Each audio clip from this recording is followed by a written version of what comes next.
We do a 2-year budget here in the City of Healdsburg, and as we're approaching kind of the 2-year budget setting cycle, the city manager and I, again, decided that we really wanted to dig deep and have a participatory budget process for a couple of reasons. One, because historically we've done very little outreach in this town around the budget. Two, as I mentioned, we have a small town, but we have a very engaged population. About 45 to 50% of our residents are seniors, and about 30% of our population is Latino, largely ag workers, and really struggling with housing in a town that's become very expensive for affordable housing due to the tourism industry. Residents often don't understand what it takes to run a city operation, whether it's police or fire, or where their tax dollars go, or what the ability is for the city to generate revenue to fund new services. And so we really wanted to create an opportunity to actually educate the public on the difficult choices that we as administrators have to make and that our elected officials have to make in setting budget and budget priorities. So we went off with kind of that thinking in mind.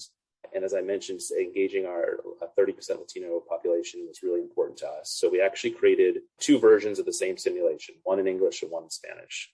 A couple things I will note is that they are 100% the same, like word for word, line for line, dollar value for dollar value, feature to feature.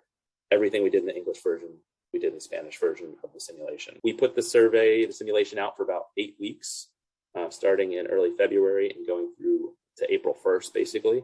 And here's the dashboard showing our overall results.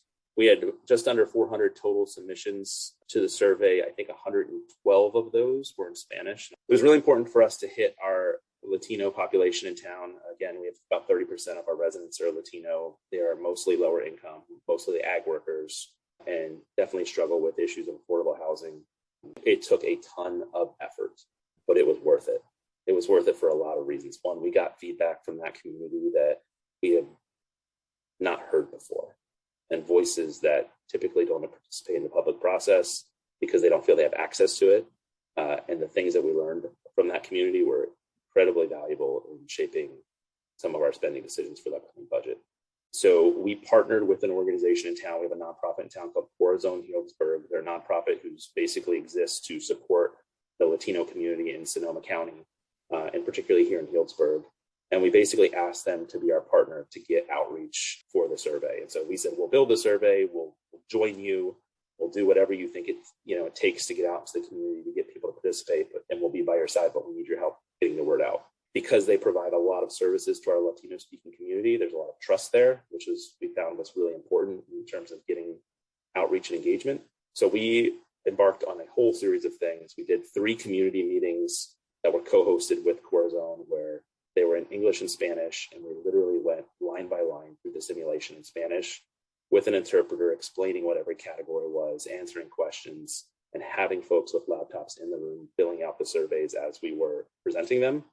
We also did a door-to-door campaign, hitting up our areas of town where we know we have a higher proportion of Latino members of the community living, and went door-to-door, knocking on doors with iPads in hand, asking folks to fill out the simulation. And then Corazon as a partner was really great in being able to offer daycare services for people to come by their offices so they could fill out the simulation, offering raffle prizes. We did dinner at the community meeting so folks had food available and daycare if they wanted to come and be able to participate and engage. It was not easy. We'll say that building the tool was the easy part, right? The tool is very user-friendly, and the data on the back end, once you have it, is, you have basic Excel skills and pivot tables. You can figure out how everyone feels about everything and cross it 10 different ways, which is awesome. It's very easy to use. It really is, though, like most things, building the tool isn't the project. Building the tool is starting the project.